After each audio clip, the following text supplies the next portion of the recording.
Okay, I'm doing this one for Gilbert. It is to kind of go over the basics of the solar panels that I'm using.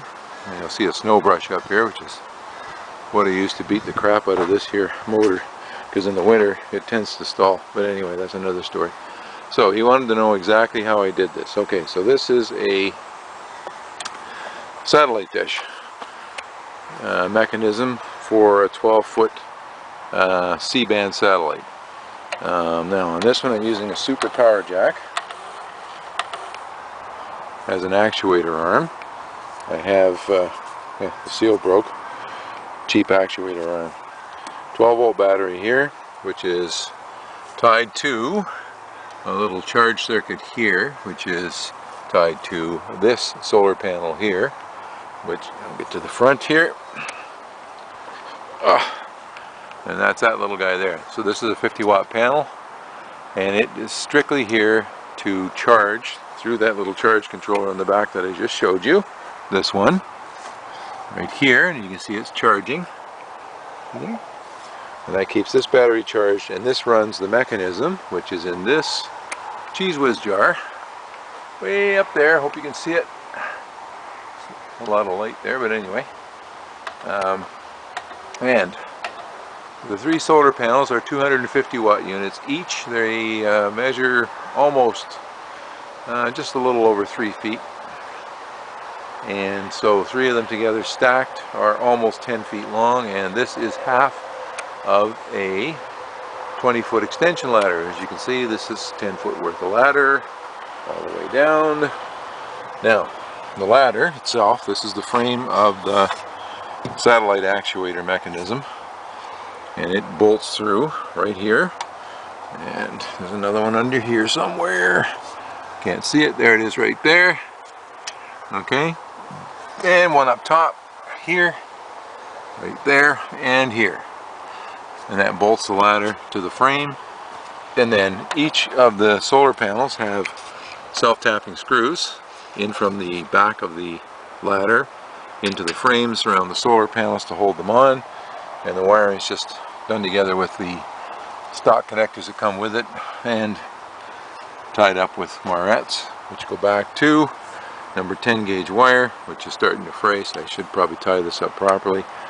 And this goes back into the shed. Actually, I've got another unit exactly like it, slightly different frame on this one, but as you can see, it's the same concept. The other half of the ladder, there's another 12-volt battery up there, and this one, you can see the jars on the bottom of this one because it's up on the roof, so I get the height, I don't have to worry about it. This one I had to put it on the top.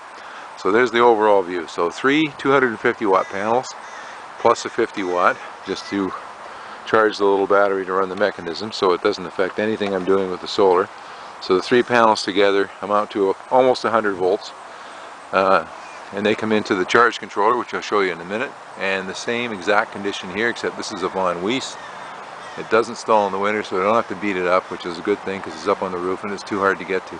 It's a slightly different satellite dish setup because it's a ring, but same deal. I've just got a couple of brackets there that are holding the ladder on, same deal, bolts, and same self-tapping screws that hold on the solar panel. So let's now go inside and look at the charge controller. And here's the charge controller inside.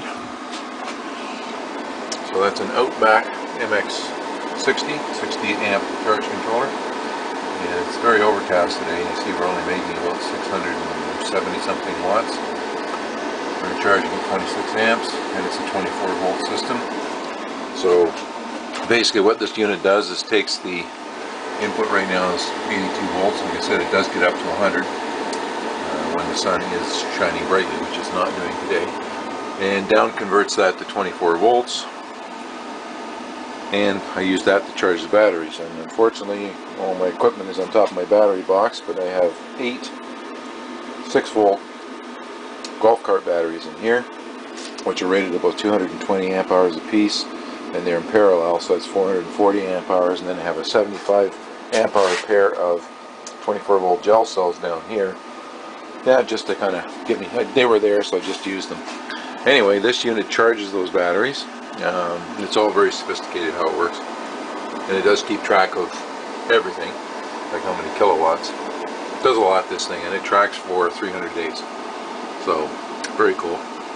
Anyway, so all the battery connections are down through heavy duty cables, down through there. Of course, those two go to my add-on batteries, and then I have two inverters. This is one 20 volt inverter, pure sine wave. And it's rated at 2 kilowatts, and this is a 240 volt split phase inverter, and it's rated at 3 kilowatts or 3,000 watts. So this one runs the pumps downstairs, because the pumps need a, that's my water pump for the well, and our sump pump, and our sewage ejection pumps on the bathroom, because it uses below grade, so it has to pump the water up to the level of the main. So very, very high current draw, so it needs a bigger inverter, and the split phase one seems to work very well. Anyway, this one here runs 2 refrigerators and a freezer, and it runs them every day, rain or shine. And I'll show you those through the garage. It also runs the garage lights, which have got shut off right now. So I got a Woods freezer, and I've got a Westinghouse refrigerator, standard, and I've got another refrigerator in the office, and they all run off that one inverter. And that would be that one right there, as you can see. Oh yes, look, it's running.